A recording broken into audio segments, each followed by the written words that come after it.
दोस्तों, आज हमने हिंदी के कुछ महत्वपूर्ण तथ्य लिए हैं जो आपके प्रत्येक एग्जाम के लिए बहुत महत्वपूर्ण है।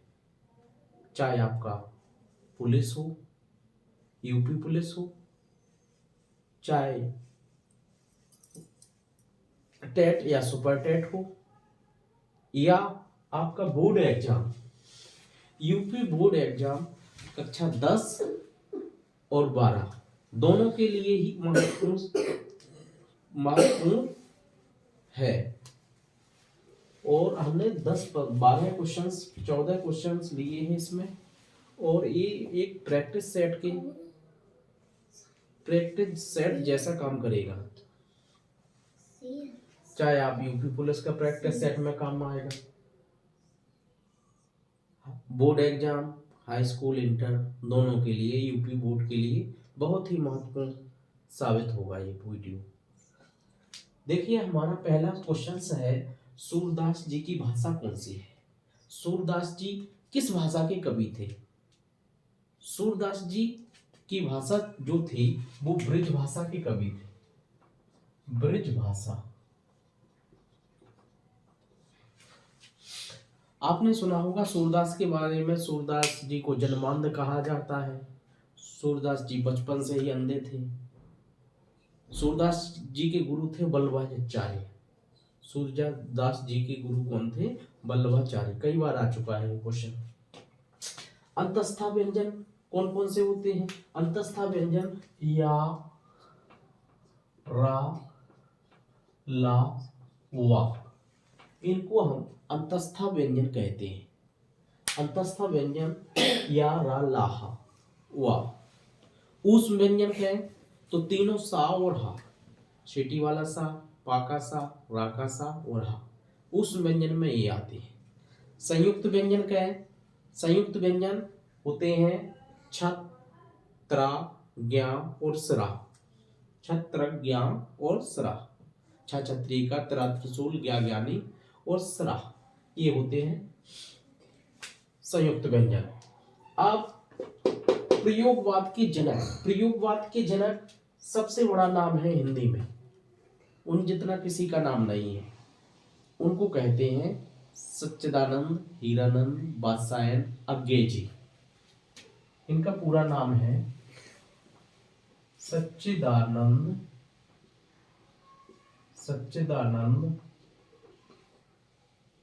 हीरानंद वात्स्यायन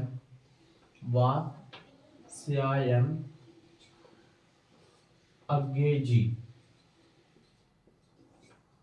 इतना बड़ा नाम है, हिंदी के सबसे बड़े कवि माने जाते हैं। इन्हें तार सप्तक का जनक भी कहते हैं अज्ञेयजी को। इनके पीरियड में चारों तार सप्तक हुए हैं।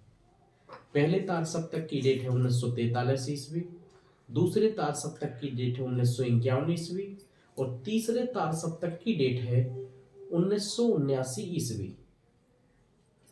पहला तार सप्तक 1943, दूसरा 1951 और तीसरे तार सप्तक की डेट है 1959 ईस्वी। चौथा तार सप्तक की डेट है आपकी 1979 ईस्वी। और तार सप्तक के जनक भी यही कहे जाते हैं, सच्चिदानंद हीरानंद वात्स्यायन अज्ञेयजी। अब तुलसीदास किस काल के कवि थे? तुलसीदास, मीराबाई और ये सभी भक्ति काल के कवि थे। भक्ति काल।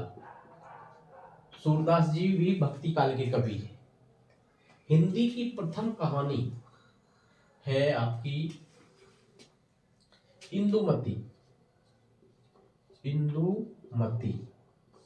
और इसके लेखक हैं किशोरी लाल गोस्वामी।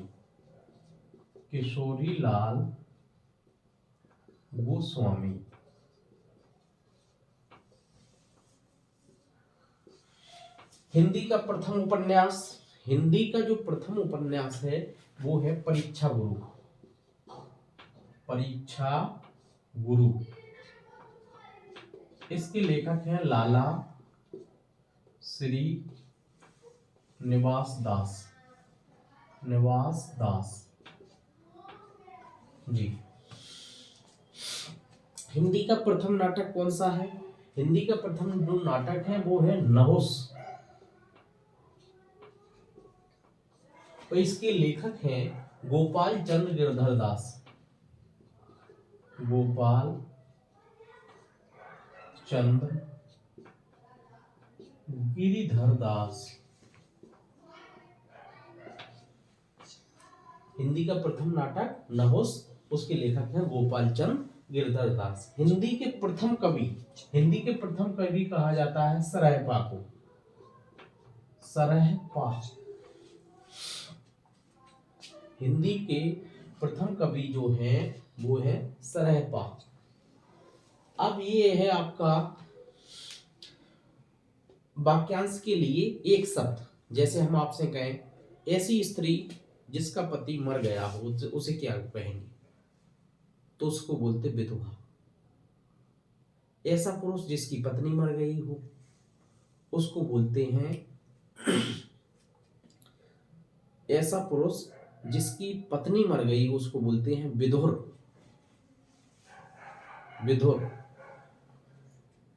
ऐसी स्त्री जिसका पति जीवित हो उसे बोलते हैं सधवा। ऐसे बच्चे जिनके माता पिता मर गए हो उनको बोलते हैं अनाथ। जिसने अपनी इंद्रियों को जीत लिया हो उसे बोलते हैं जितेंद्रिय। जितेंद्रिय। इसी प्रकार है उच्च कुल में पैदा हुआ व्यक्ति कहलाता है कुलीन। कुलीन। ये है वाक्यांश के लिए एक शब्द, यानी वाक्य दिया रहेगा आपको एक शब्द देना होगा उसके। हिंदी मूलतः किस भाषा का शब्द है? हिंदी मूलतः फारसी भाषा का शब्द है। फारसी भाषा।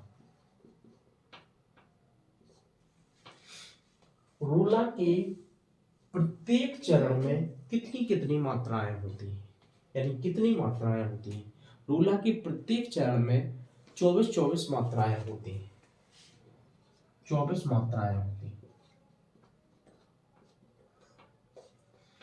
जो रूला है यह 4 चरणों वाला सम्मात्रिक छंद है। इसमें 4 चरण होते हैं, वो प्रत्येक चरण में 24 मात्राएं होती हैं। व्यास शब्द का विलोम शब्द क्या होगा? व्यास। व्यास का अर्थ होता है विस्तार। विस्तार। और विस्तार को क्या कहते हैं? संक्षेप। संक्षेप। संक्षेप किसका होता है? समास। समास को कहते हैं, तो व्यास का विलोम शब्द हो जाएगा समास। समास का अर्थ होता है संक्षेप या संक्षिप्तीकरण। अत्याचार का संधि विच्छेद क्या होगा? अत्याचार। अत्याचार का संधि विच्छेद क्या होगा? अत्याचार का संधि विच्छेद होगा अति प्लस आचार। अति प्लस आचार। यहां से छोटी ई निकलेगी, यहां से बड़ा, तो दोनों मिलकर ई का या बन जाता है। देखिए यहां है आपकी ई का या बन जाएगा जी। यण संधि है। यण स्वर संधि। यण स्वर संधि। अत्याचार में यण स्वर संधि है। यहां से छोटी ई निकलेगी, यहां से बड़ा, दोनों मिलके या बना देंगे, वो बड़ा की लाठी लगेगी तो अत्याचार बन जाएगा। कामदेव का पर्यायवाची निम्न में से कौन सा है? अंशु, वांछा, अनंग। 3 ऑप्शन दिए हैं, तो कामदेव का पर्यायवाची हमको छांटना है। अंशु। अंशु ये किरण का पर्यायवाची शब्द है। किसका है? अंशु है किरण का। वांछा जी कामना, अभिलाषा। अभिलाषा का पर्यायवाची शब्द है। अभिलाषा, इच्छा, वांछा, मनोकामना, ये अभिलाषा के पर्यायवाची शब्द है। तो अनंग। अनंग जो है वो कामदेव का पर्यायवाची शब्द है। जो अनंग है ये कामदेव का पर्यायवाची शब्द है। कामदेव। कामदेव के अनंग, पंचसर, मनमत, मनोज, ये कामदेव के पर्यायवाची शब्द हैं। इस वीडियो में हमने केवल 14 क्वेश्चंस लिए हैं जो आपके प्रत्येक एग्जाम्स के लिए बहुत महत्वपूर्ण है। अगर आपको ये वीडियो पसंद आता है तो अपने दोस्तों में शेयर करें, कमेंट करना ना भूलें।